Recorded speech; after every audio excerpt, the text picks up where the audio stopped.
ଠିଆ ହେଇଛନ୍ତି ମୁଁ ତ ସ୍ୱାମୀ ବାଳିକି ମାରିବାର କାରଣ କଣ ଶୁଣୁ ମା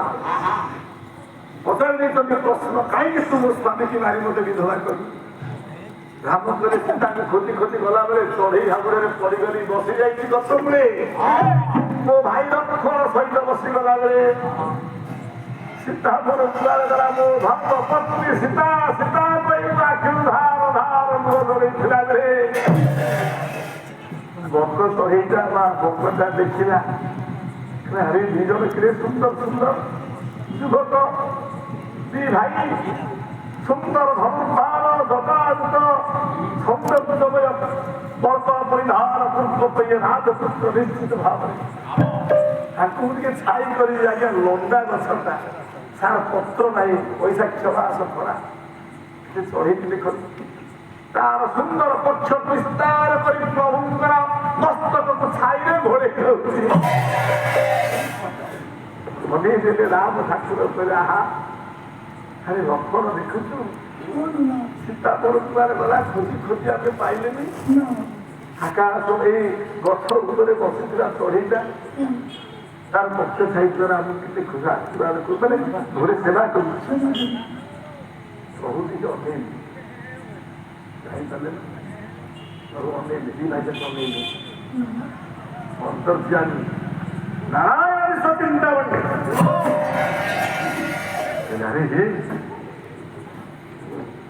ବଗ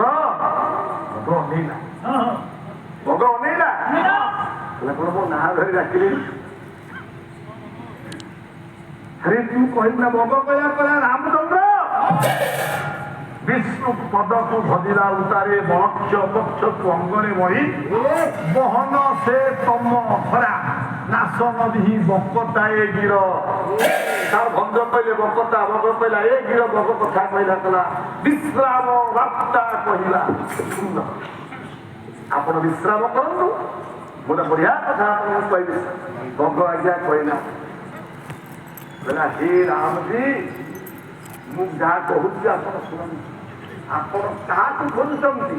ନା ମୁଁ ସୀତାଙ୍କୁ ଖୋଜୁଛି ନା ମୁଁ ଏଇଠି କବି ସମ୍ରାଟ ଭଞ୍ଜ ବୈଦେଶ ବ୍ୟାସ ଆଉ ଗୋଟା ପଦ କହିଲେ ଭାବୁନୁ ଅଛ ବଗ କହିଲା ଖୋଜୁଛ କାନ୍ଦୁଛ ଯୋଉ ଝିଅ ଆପଣ ଯୋଉ ସ୍ତ୍ରୀ ସୀତାଙ୍କୁ ଖୋଜୁଛନ୍ତି ସାର୍ ଭଞ୍ଜ ସାହିତ୍ୟରେ କଣ ନାହିଁ ସେ ବଢିଆ କଥା ବଗ କେମିତି ଉତ୍ତର କହିଲା ଭାବୁନୁ ଅଛ ଯେତେ ଯେତେ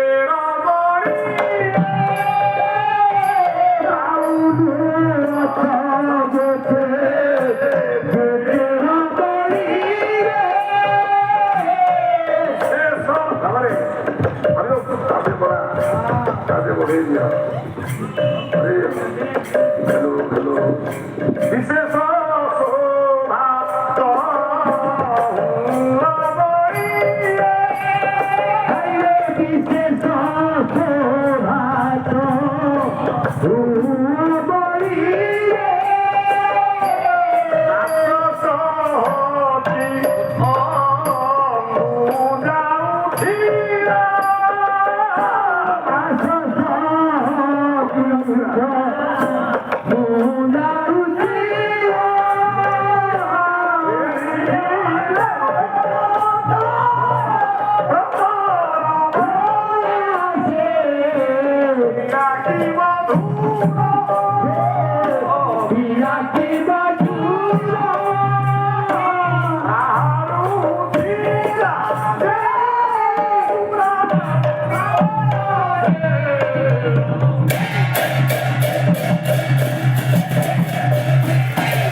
ଭଗ ସେଇ ଉତ୍ତର ଦେଲା ରାମକୁ କହିଲା ପ୍ରଭୁ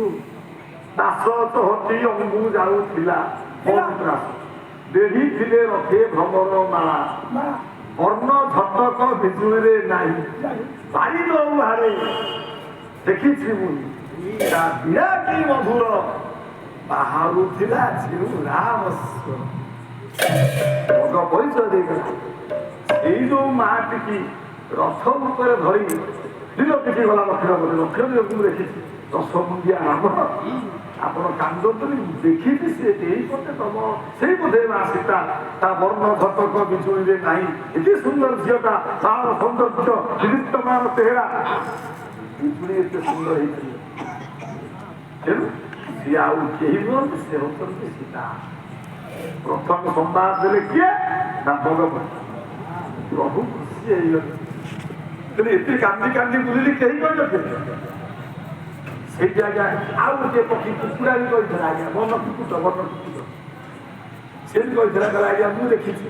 ଏଇପଟେ ଜଙ୍ଗଲରେ ଯାଉଛନ୍ତି ନା, ରାମଙ୍କୁ ଦ୍ୱିତୀୟ ସମ୍ବାଦ ଦେଇଥିବାରୁ କୁକୁଡ଼ାକୁ ପ୍ରଭୁ କଲ୍ୟାଣ କଲେ। କୁକୁଡ଼ାରେ ତୁ ମତେ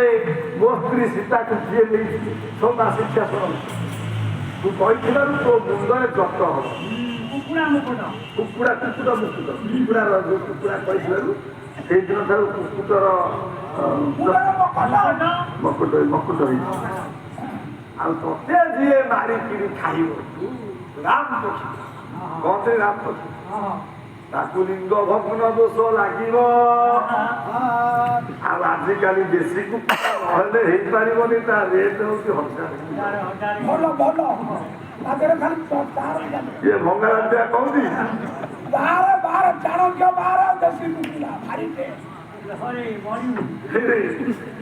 ବେଶୀ ଦରକାର ହଉଛି। ମୁଁ ତ ନିରାମିଷ ଛାଡ଼ିଲିନି, ଯାଉ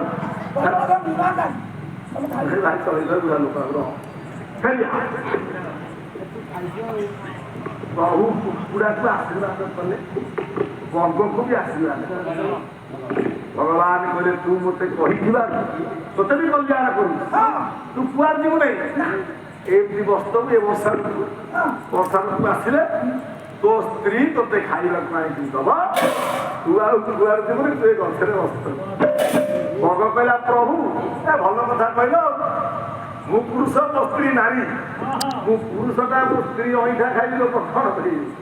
କହିବେ ଅଇଁଠା ଖିଆ ସ୍ତ୍ରୀ ଅଇଁଠା ଖିଆ ଭୋଗ ହେଇପାରିବନି। ମୁଁ ପୁରୁଷ ଲୋକ, ମୋ ସ୍ତ୍ରୀ ଅଇଁଠା ଖାଇବି, ମୋର ହେଇପାରିବନି।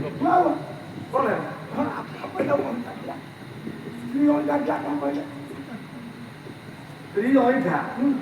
ବଙ୍ଗକୁ ବର ଦେଲେ, ବର୍ଷା ଋତୁରେ ତୋ ସ୍ତ୍ରୀ ତୋତେ ଖାଇବା ପାଇଁ ଦବ, ତୁ କୁଆଡେ ଯିବୁନି ବସିଥିବୁ। ନା ମୁଁ ସ୍ତ୍ରୀ ଅଇଁଠା ଖାଇବିନି। ଶୁଣ ଭଗବାନ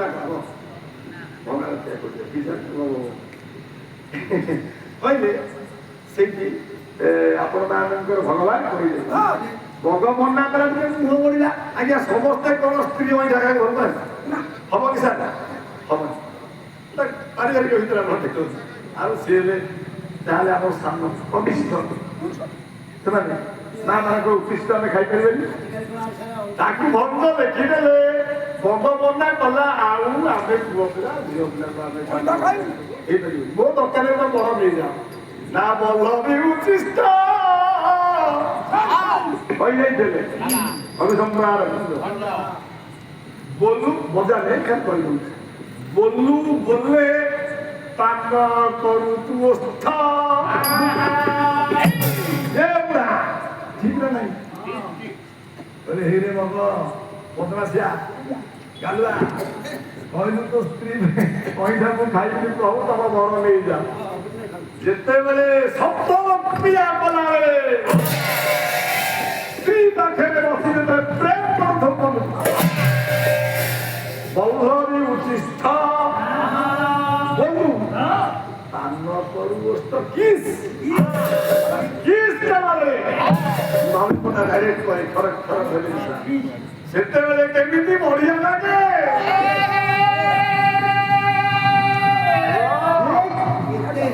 ଭଗବାନ ତଳକୁ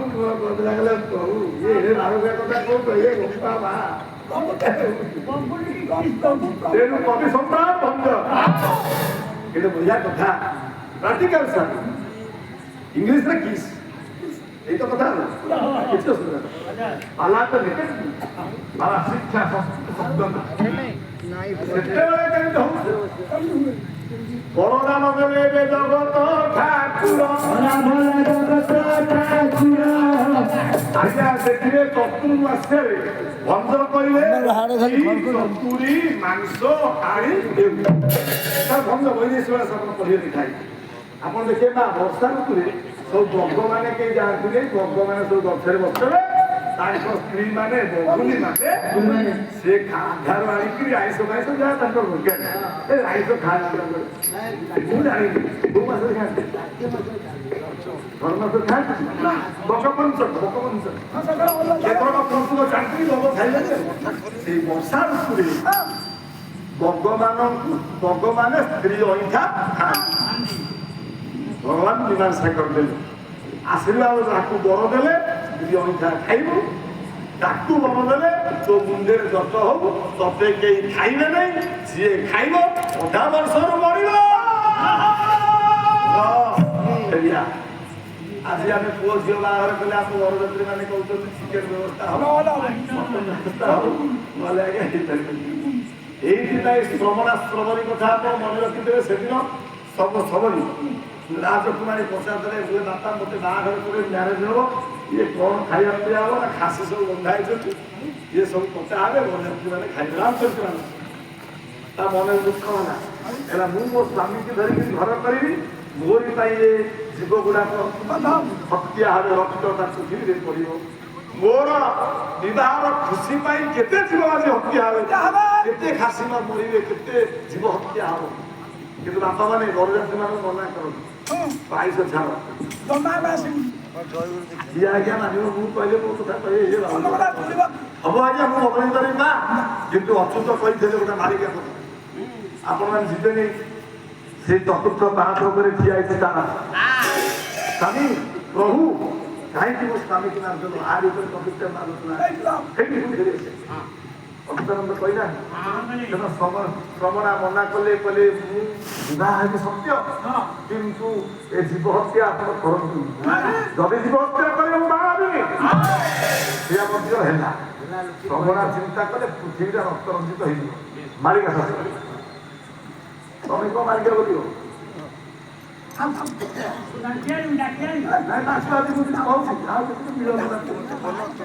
ସିଏ ଆଉ ଗୋଟେ କଥାବାର୍ତ୍ତା କରୁନା ସିଏ ଆଉ କଥାବାର୍ତ୍ତା ନେଇ ଆଇଲେ କେତେ ଶୋଧିବେ କ'ଣ କରିବେ ଯାହା କରିବେ ଆଉ କିଛି କହିବିନି ଭାଇ ଶୁଣ ତମ ମାଲିକ ବୋଲେ ବହିରେ ବହିବ ଖାଲି କୁକୁଡ଼ା ରକ୍ତ ନୁହଁ ଆଜ୍ଞା କୁଣ୍ଡଳଟା କ'ଣ ଲାଗିଯାଉଛି କି ମହିରେ ମହିର ଗୋରୁ ଛାଗଳ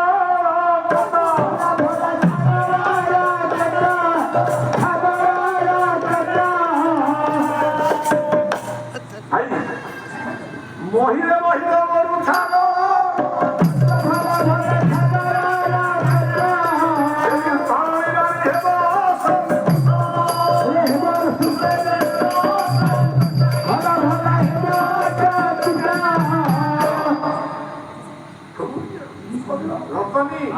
সেদিন কইଥିଲେ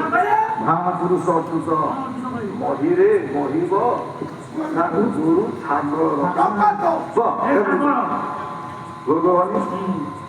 আজ ভজন ভজন কিছু নাই ମୁଁ କହିବି ତୁ ଶୁଣୁ ଭଜନ ହେଲାଣି ଗୋଟିଏ ଭାଇ ମୋର ଗାଇଥା ତୁ ବି ଗାଇଥିଲି ତୁ ଗୋଟେ ଓଡ଼ିଶାର ଭଲ ଗାଇଥିଲୁ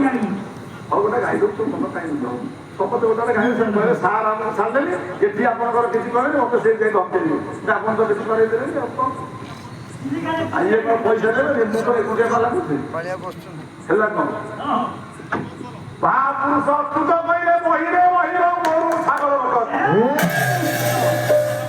ସବରୀ ମା କହିଲେ ମୁଁ ବାହା ହେବିନି ରକ୍ତ ବହିବନି ଅଚ୍ୟୁତ ସେଇ କଥା କହିଛନ୍ତି ରାମରେ ଇଏ ପୃଥିବୀ ଛାଗଳ କହିଲେ ଛେଳି ଆରେ ଛେଳି ରକ୍ତ ଆଉ ଗୋମାତାର ରକ୍ତ ଯୋଉଦିନ ଏ ପୃଥିବୀ ଉପରେ ପଡ଼ିବ ପୃଥିବୀ ଆଉ ଧୈର୍ଯ୍ୟ ଧରି ପାରିବ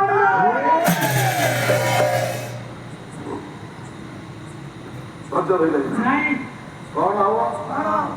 ଏ ପୃଥିବୀରେ କଣ ଉତ୍ପାତ ହବ ବିତ୍ପାତ ହବ ଆଉ ଗୋଟେ ଆମର ମହାପୁରୁଷ ହାରିଦାସ শূন্য তর্ক মালিকা কহিল না মানে বলে সাত খণ্ড গ্রাম খণ্ডিয়া হইব দেখিবু কহি কাল চক্র রহি শূন্য ঘুরথিব সত্য হই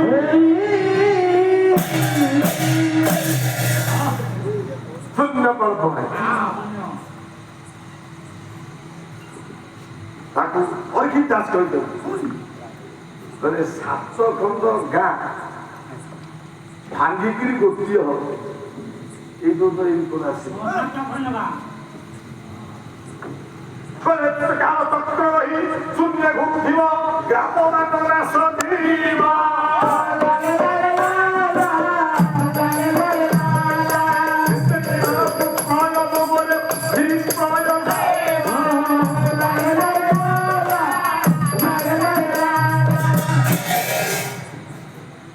মহাপুরুষ অর্ঘিত দাস সেই কথা সে করি তার মানে এই কথা নিশ্চিত হব না ଯୋଉଦିନ ପୃଥିବୀ ପୃଷ୍ଠରେ ରକ୍ତ ଧାରା ବହିବ ଛାଗଳ ଛେଳି ଗୋମାତା ଆଜି ବଜରଙ୍ଗୀ ଦଳମାନେ ଯଦି ନଥାନ୍ତେ ବିଜେପି ଦଳମାନେ ଯଦି ନଥାନ୍ତେ ମୁଁ ରାଜନୀତି କରୁଛି ଆଜ୍ଞା ଏ ଗୋମାତା ଆଜି ବଞ୍ଚି ନଥାନ୍ତେ ହୁଏତ ଗୋମାତାଙ୍କ ବଂଶ ଗୋଦରୁ ବୁଡି ଯାଆନ୍ତେ ଆମ କଟକ ଟାଉନରେ ମୁଁ ଜନ୍ମ ମୋ ଘର ବିଜା ସେ କଟକ ମ୍ୟୁନିସିପାଲିଟି ଅଞ୍ଚଳରେ म्युनिसिपालिटी बाबू मैंने कमिशनर कहते सार ए गुमाता गुम्बाशे आम रही गोरु मान गाई गमतार भर्ती कर छाड़ी दौरान जी 1200 टंका दब सी गाई से कांजिया भूटाटा कथा कांजिया भूटा 1200 टंका दब खाइबा दौना गोमाता बृद्धि जो कष्ट आप डाक्तर तो आप कटक लोक जानते ये नहीं भर्ती कर भाई जो कष्ट दौर ଯାହା ସେ ସମୟ ଆଜ୍ଞା ସେଇଆ ହେଲା ତେଣୁ ଆପଣ ଟିକେ ଦୟା କରନ୍ତୁ ଗୋମାତାଙ୍କୁ ରକ୍ଷା କରନ୍ତୁ ଗୋମାତା ନ ରହିଲେ ସୃଷ୍ଟି ରହିବ ସେଇ ଗୋମାତାକୁ ହତ୍ୟା କରାଯାଉଛି ଛେଳିମାନଙ୍କୁ ହତ୍ୟା କରାଗଲେ ତାଙ୍କର ପୃଥିବୀ ପୃଷ୍ଠରେ ରକ୍ତ ପଡ଼ିବ ଏ ଜଗନ୍ନାଥ ମହାପ୍ରଭୁଙ୍କ ଅଭିଶାପ ଧ୍ୱଂସ ହେଇଯିବ କାଳ ଚକ୍ର ଆସିକି ପହଞ୍ଚିବ ଇଏ ମାଲିକାରେ ମହାପୁରୁଷ କଥା କହିଛନ୍ତି বিদেকি হইবে বিজয়ানন্দ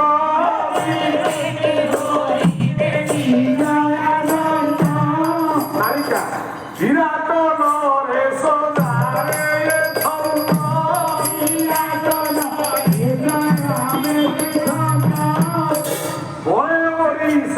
মালিকা আজির মালিকা মু কହୁଛି ମୋ ଭାଗ୍ୟ ଖରାପ ବିଧାୟକ ସାର୍ ଆସିଥିଲେ ମୋ ପାଲିଟା ଥିଲା ବାବୁଳିଆ ଲୋକ 1000 ଟଙ୍କା ପାଇଲା ସିଏ ଆମର ଦାସ ଭାଇ ମୋର ଗେଜରାଗେଜରି କରିଗଲା ଆଶୀର୍ବାଦ କରି ହଲେଇ ଦେଇକି ମୁଁ ମୋର ସେଠି ଆଉ ତ ବିଧାୟକ ନାହାନ୍ତି ମତେ କିଏ ଦବ ତମେ ବିଧାୟକ ଭାଇ ଯୋଉଠି ଅଛ ଥାଅ ମୁଁ ତମ ନାଁରେ କେମିତି କହୁଛି ଟେକୁଛି ଦେଖ ମୁଁ କହୁନି ମହାପୁରୁଷର ମାଳିକାରେ ଗୋଟେ କଥା କହିବି ଆଉ ଯଦି କିଏ ଆମ ଥିବେ ସାର୍ ମାନେ ଥିବେ ये बालिका जीएस सार आप अंशग्रहण कर टिकेट मिल तमें कहले हम दास कहले हम पंडा कहले हम तमें तमर से काम से ना कौन पाइले विजयी होइबा विवेकानंद विजयी होइबा विवेकानंद विराट नरे सदारे विराट नरे सदारे ओडिशा रे धनी होइबा ओडिशा रे धनी होइबा ओरे कोन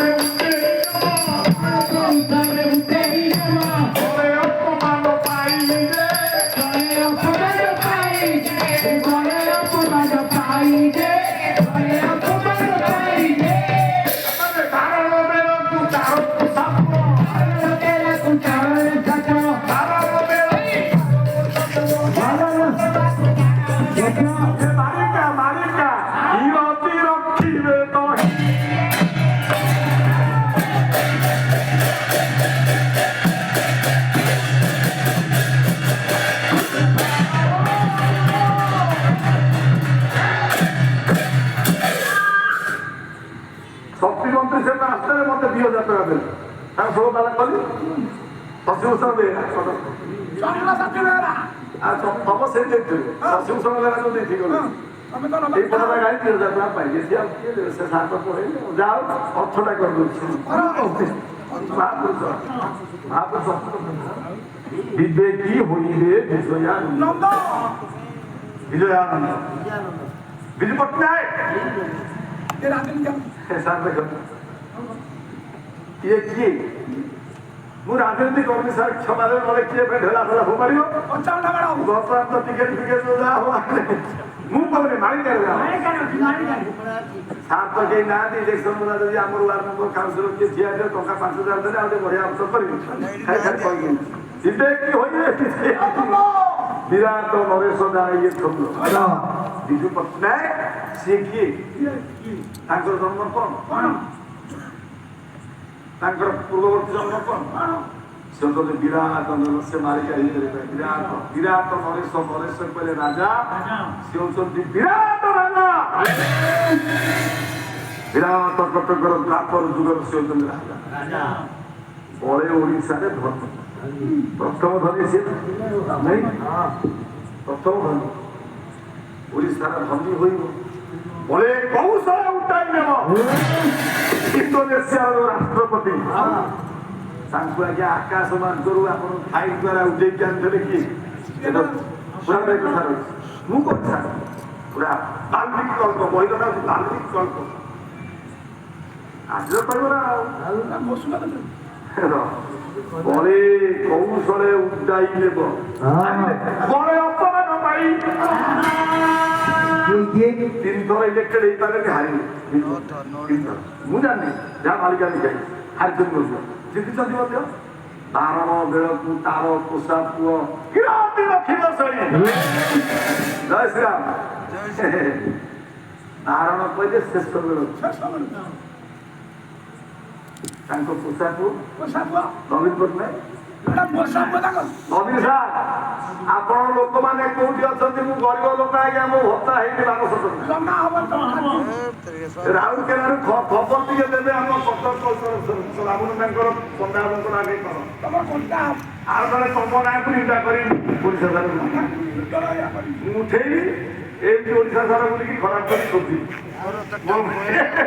ମୋର ଭତ୍ତା ହେଇନି କହିବି ଫେରି ଆସନ୍ତୁ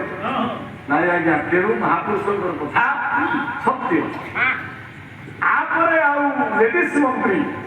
ମହାପୁରୁଷ କହିଛନ୍ତି ଇଏ ନୁହନ୍ତି ତାପରେ ରାଜନୀତି ପୁଣି ବଦଳିଯିବ ମହାପୁରୁଷ କଥା କହିଛନ୍ତି ସମୟ ନେଇ ଆମେ ପାଳନ କରିବା ଫେରି ଆସନ୍ତୁ ତାହେଲେ ପୃଥିବୀରେ ରକ୍ତ ପଡ଼ିବ ଗୋମାଂସ ପଡ଼ିବ ରକ୍ତ ପ୍ରଭୁ ହେଲେ ନାଗସ୍ନାନ ଏକ ସତ୍ୟ କରା ଫେରି ଆସିଲା କହିପାରିବା 4 ନମ୍ବର 5 ଉପରେ କାହିଁକି ତମେ ମୋ ମାଲିକ ମାଇଲ କାହିଁକି ମୋ ସ୍ୱାମୀକି ମାଇଲ କହରାମ ଯତ୍ର ରାମର୍ଚିତ ନ୍ୟାୟ ନ ବିପୁରୁଷ ସତ୍ୟସ୍ୟ ତତ୍ରେ ନାସ୍ତୈବ ନାସ୍ତୈବଂ ତମରାଜ୍ୟମ ଭାବସୁ ମୋ ସ୍ୱାମୀ ବାଳିକି ମାରିଦେଲା ବାଳି ମରିଗଲା ପରେ ବାଳିର ପୁତ୍ର ବାଳିର ପୁଅ କି ଅଙ୍ଗଦ ଅଙ୍ଗଦକୁ ଆପଣ ସିଂହାସନ ଦେଲେ ଅଙ୍ଗଦ ରାଜା ହେବା କଥା ନବୀନ ପଟ୍ଟନାୟକ ସାର୍ ଚାଲିଗଲା ପରେ ତାଙ୍କର ଛୁଆ ଅଛି ବ୍ରହ୍ମଚାରୀ ମାଳିକା କହିଲେ ବ୍ରହ୍ମଚାରୀ ରାଜା ହେବେ ଜଗତେ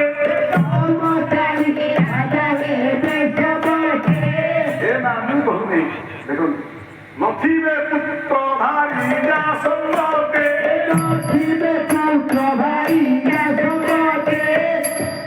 ବ୍ରହ୍ମଚାରୀ ଏକାଠି ହେଲେ ଆପଣଙ୍କ ଲାଗେ ନାହିଁ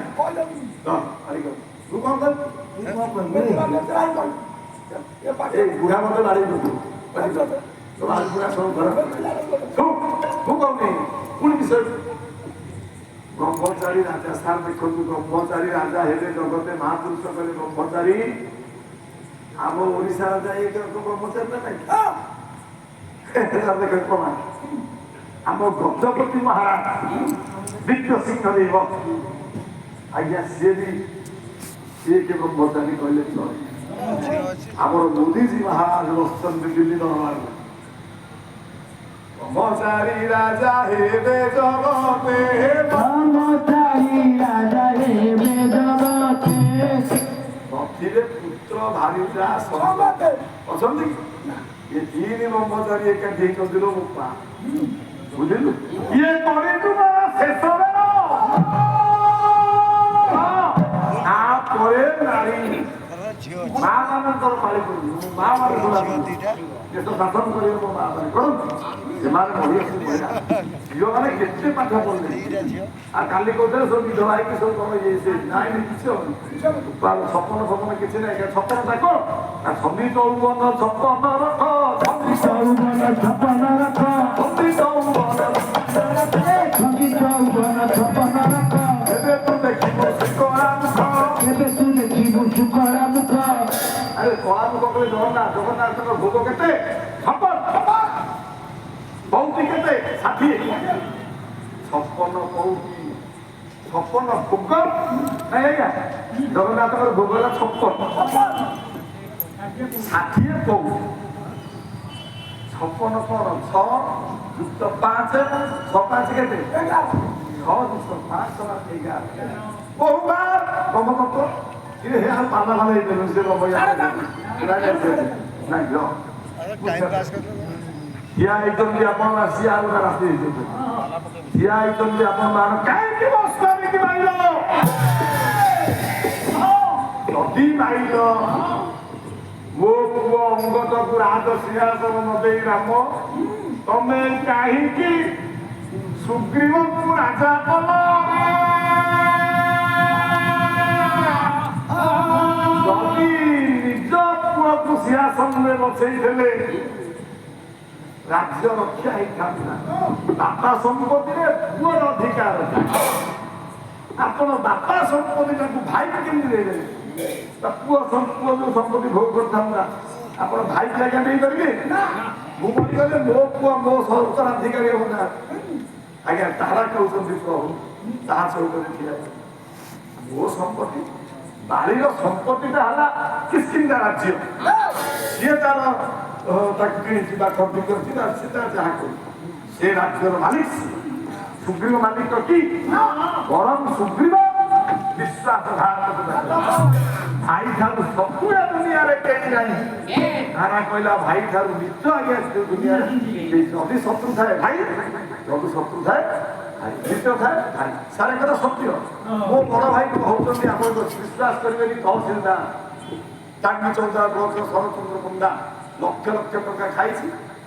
ମୋ ସମ୍ପତ୍ତି କୋଟିଏ ଟଙ୍କାର ସମ୍ପତ୍ତି ଆମେ ବିଡ଼ାବାସରେ ରହିଲୁ ବୋଲି ସତ୍ୟ ନା ମିଛା କଣ ସତ୍ୟ ନା ମିଛା ମୁଁ କୋଟିଏ ଟଙ୍କାର ମାଲିକର ମୋର ବାପା ଅର୍ଜିତ ସମ୍ପତ୍ତିକୁ ସିଏ ଏପଟ ସେପଟ କରିକି ଆଜ୍ଞା ହଡପ କରି ଖାଇଛନ୍ତି ଭାଇ ଭାଇଙ୍କର 3ଟି ଝିଅ ମୁଁ କହିଲି ନିଅ ମୁଁ ଗରିବ ଲୋକ ପାଲା କରୁଛି ଏବେ ଛାତି ଅପରେସନ ହେଲା ଏମିତି କଥା ହେଇଛି ମୋ ଭାଇ ଟଙ୍କାଙ୍କ ମୋ ଭାଇ ସତ୍ୟନାରାୟଣଙ୍କ ପାଖରେ ତେଣୁ ଭାଇ ଠାରୁ ଶତ୍ରୁ କେହି ନାହାନ୍ତି ଭାଇ ଠାରୁ ମିତ୍ର କେହି ନାହାନ୍ତି ଆଜ୍ଞା